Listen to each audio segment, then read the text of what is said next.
Bismillahirrahmanirrahim. Assalamualaikum warahmatullahi wabarakatuh. Saya mengambil dari hadis riwayat yang diriwayatkan dari Abu Hurairah, hadis hasan. Nabi SAW mengatakan, "Ma yazalul bala'u bil mu'mini wal mu'minati fi nafsihi wa waladihi wa malihi hatta yalqallaha ta'ala wa ma alaihi khati'ah." Tidaklah seseorang selesai diuji, baik dia laki-laki orang yang beriman atau perempuan yang beriman, baik itu ujiannya terjadi pada dirinya atau melalui anaknya atau melalui hartanya, artinya ujian harta, ujian fisik, ujian perasaan, sampai dia bertemu dengan Allah dan dia tidak punya dosa. Apa maksud dari hadis ini? Ujian itu tidak akan berakhir kecuali kalau dosa kita sudah habis. Allah akan menguji kita terus untuk membersihkan diri kita dari dosa. Sehingga yang harus kita coba bangun awareness dalam diri kita kalau lagi diuji, Allah pengen membersihkan dosa saya nih.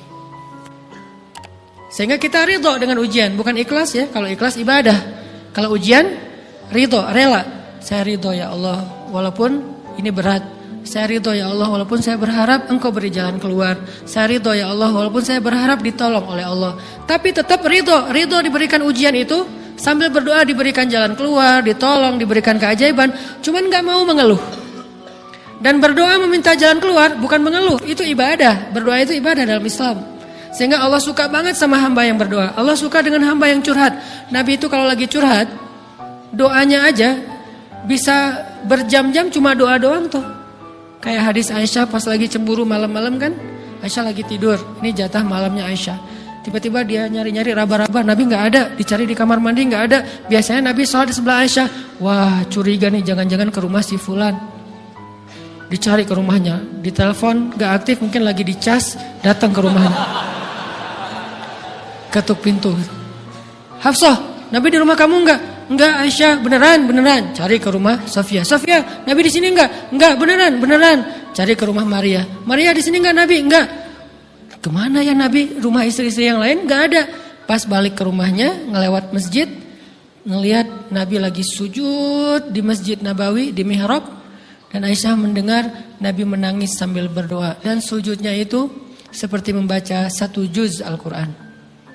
Dan itu isinya doa nangis. Robbi.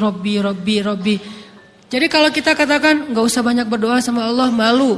Justru Allah suka kepada hamba yang berdoa. Justru sebaliknya, kalau kita jarang berdoa atau enggan berdoa, buat Allah itu orang sombong. Allah gak suka hamba kayak gitu. Kamu gak butuh saya. Sama kayak kita lagi ada masalah, punya teman yang punya kelebihan harta, terus kita kayak bingung gitu nyari kesana kemari pinjaman, dia gak dikasih tahu. Pas dia tahu dari orang lain, dia ngomong apa? Kamu gak nganggap saya ya? Emangnya saya bukan teman kamu? Kok kamu punya masalah keuangan tapi saya gak dikasih tahu, malah saya tahunya dari orang lain? Tersinggung kan? Kalau teman kita aja tersinggung, apalagi Allah. Kamu punya masalah kok gak ngomong ke saya, wahai hambaku? Bukan berarti Allah gak tahu. Allah tahu, cuman Allah berhak, bukan ingin ya, berhak untuk dilibatkan. Allah berhak untuk dicurhatin.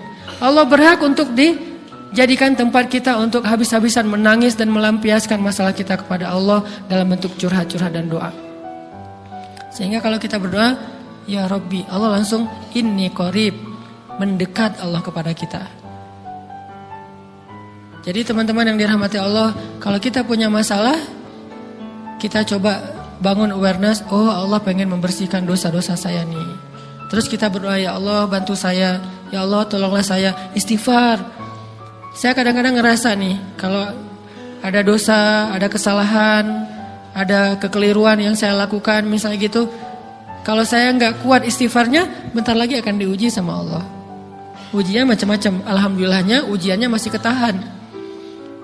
Pasti diuji sama Allah. Kalau istighfarnya nggak kuat, taubatnya tuh nggak kuat, langsung diuji sama Allah. Dan saya langsung sadar, oh benar berarti yang tadi ini lagi dihapus sama Allah nih. Perkencang lagi, perkuat lagi istighfar. Kenapa? Karena kalau istighfar kita kuat, berarti kan dosa kita dihapus dengan istighfar ya. Otomatis ujian kita durasinya berkurang. Makin kuat istighfar, makin berkurang. Kalau istighfarnya udah mantap, udah selesai, Allah cabut tuh ujian kita. Diganti dengan kebaikan. Jadi teman-teman, kita coba sadari, oh kalau Allah menguji saya, memang saya banyak dosa. Sebelum kita mencari kambing hitam, nyalah-nyalahin orang lain, sebelum kita marah kepada orang lain, kadang wajar kita marah kepada orang lain gara-gara ucapannya, komennya, teks dari dia, wajar. Tapi sebelum itu, marah dulu kepada diri kita atas dosa dan kesalahan kita yang baru saja kita lakukan. Atau yang dulu kita lakuin dan belum benar-benar kita tinggalkan.